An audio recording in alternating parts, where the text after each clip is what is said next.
Hi everyone, Christina here. Welcome to another day of Watercolor Week here at my YouTube channel. Today I'm going to be challenging myself with another kind of limited color challenge. Yesterday I did just one color. You can see that video up in the top corner right now. You can click on that. Today I'm going to be doing something that's a little bit similar to what I showed you in Sunday's video, which was mixing all of my colors using only the three primary colors, red, yellow, and blue. And someone in the comments had mentioned that I don't know if they learned it in a class or where they learned it, but they were saying that if you use a magenta instead of a red, that you'll get brighter colors. And I know with like the printing process and like even like with computer printers or presses, with my graphic design stuff, we'd go to presses and press check a lot. And I know that like we print in CMYK and M is magenta. But I've never thought about mixing colors with magenta. So I thought I would try that out today. I'm going to do a little bit of watercoloring, and I hope you guys enjoy. So it's been a while since I used my Hydrus watercolors from Dr. P.H. Martin's. This is a watercolor that's liquid, so I thought I would try these three colors. I've got Cobalt Blue, Quinacridone Magenta, and Hansa Yellow Light. I thought these were really close in color to what I think, cyan, magenta, and yellow would be. So I'm going to be using this background stamp called Center Cut Heart from Simon Says Stamp. This is actually one of my designs that I did for them. It's one of my favorites. And I'm going to be using this background stamp to do some heat embossing. And I'm going to start out by using one of the Misty Creative Corners in my Misty tool so that it will hold that watercolor paper in place. And I can stamp edge to edge without having any areas kind of blocked by a magnet or tape or anything holding it in my Misty tool. So I'm going to coat that stamp with some Versamark ink. Since I am embossing, I need a sticky ink, and Versamark is my embossing ink that I like to use all the time. And I'm going to stamp this background twice, and I think in hindsight I might have even stamped it 3 times because the paper I'm using is quite textured. I'm using the same paper that I used yesterday, which is Arches Cold Press, and it's a great paper for watercolor, but not that great for stamping like this, especially when you're stamping with Versamark, which is a clear ink, so you can't really tell how well it's stamped until it's too late. You've already moved on to your embossing powder, you can't really tell. So the embossing powder I'm using today is from Brutus Monroe. This is the Alabaster color. It's just a nice bright white. And I'm sprinkling that on until the entire design is coated. And then I tapped off the excess. And then took my heat tool and heat set that until the lines of the design were glossy. When you're heating it over watercolor paper, sometimes it's hard to see if it's raised or not, or if it's melted. So I just like to watch until it gets glossy. So now I've got my 3 colors that I'm working with today, my primary colors, starting with the red, and it's going to be mixed with 2 other colors, so I thought I'd just go ahead and put dots up there for that. And the same with the yellow. It will be used in 3 different colors. And the same with the blue. I'm going to add it to that one down there, which will be green, and I'll add it to this one, which will be purple, and then it'll be on its own. So I'm going to take a paintbrush and start mixing these, and right off the bat I realized that quinacridone magenta was super strong, and I think if I was creating a true red, that first one that I mixed probably would have been perfect, but since this little puddle of paint is actually going to be orange, I kept adding more and more yellow until I was happy with the shade. So then I added quite a bit more quinacridone magenta to that purple pile because it was really blue. The blue was really, really strong. And then when I mixed the green, the blue was very strong again. So I think in order of strength of these colors, blue was the strongest, magenta was in the middle, and then yellow was not as strong. So you kind of have to mix accordingly to get your colors what you want.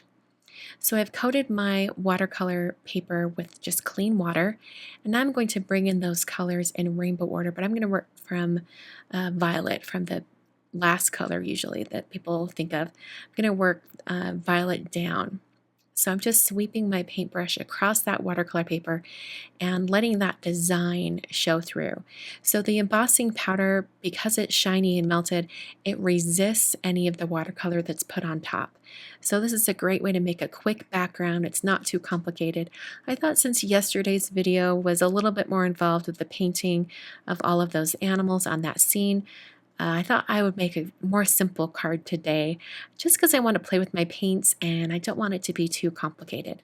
And I wanted to try out mixing a magenta color as opposed to a red. And I have to agree with that commenter, it makes it for a really bright rainbow palette. Just having that magenta color does make it just seem a little bit more bright, even though the other colors are the exact same. So I'm going over some of the purple or the violet just to make sure that the color is nice and vibrant.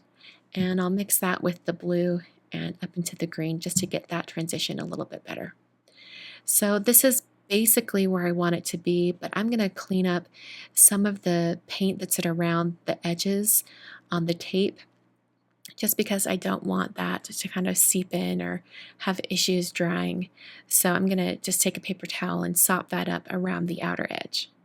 So after it was dry, I removed it from my board and I was left with the white edges. So I took it to my paper trimmer and trimmed that down so it was a little bit smaller than an A2 sized card.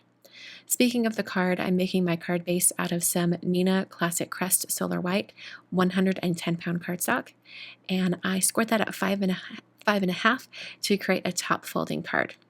I then put some foam adhesive on the back of my watercolor panel, and I was not shy with that foam adhesive. Plenty of adhesive was used on the back of that, and then pressed it down onto my card front. So as far as the greeting goes for my card today, I thought I would use this die set from Simon. This is the Missing You die set, and I've never used it, so I'm going to have to separate them. I'm only going to use that one that's on top. So I'm just bending this back to break those connector points.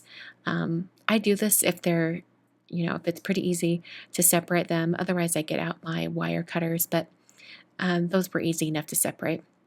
And I just cut those words out, the words Missing You. I cut them out 4 times out of some white cardstock. And I cut them out 4 times, but I ended up only using 3 sets of letters. And you will see why right now. When I decided to layer up all of these die cut letters, I kind of knew in the back of my mind it would be a tedious job, that there were a lot of letters and I would be gluing all of them down onto this card. I sort of already knew that was going to happen, but once I got into it, I realized that 3 layers was just as good as 4, and I saved a bit of time by only having 3 layers. So I've zoomed in really close so you can see what I did to layer up all of these letters. I used my Ranger Multimedia Matte Adhesive and put little tiny dots on the letters. And then I dropped in each letter on top. I wasn't too careful about where it went because this liquid glue takes just a little bit of time to dry.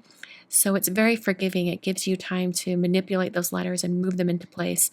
And I used the tip of my tweezers to do that. I just kind of wiggled those on top so that they matched up with the letters below. So you can see all of that dimension. That's only 3 layers, and I think that was plenty. Of course, you could, put all 4 layers on there if you want, but I decided 3 was enough. I finished it off with some sequins. These are my absolute favorite sequins. If you've been watching my videos for a while, you've heard me rave about these sequins. These are the crystal sequins from Darice in the 8mm and 5mm. So that is my card for today. This was a lot of fun, really easy watercolor background, but only using primary colors, with the red being that magenta shade. Thanks so much for watching today's video. I hope you had fun with my little experiment. If you enjoyed this video, please give it a thumbs up. And if you want to share it with a friend who you think might enjoy it as well, just hit that share button. Don't forget to subscribe before you go and hit that notification bell so you never miss a future video. And thank you so much for watching. I will see you guys in another video very soon.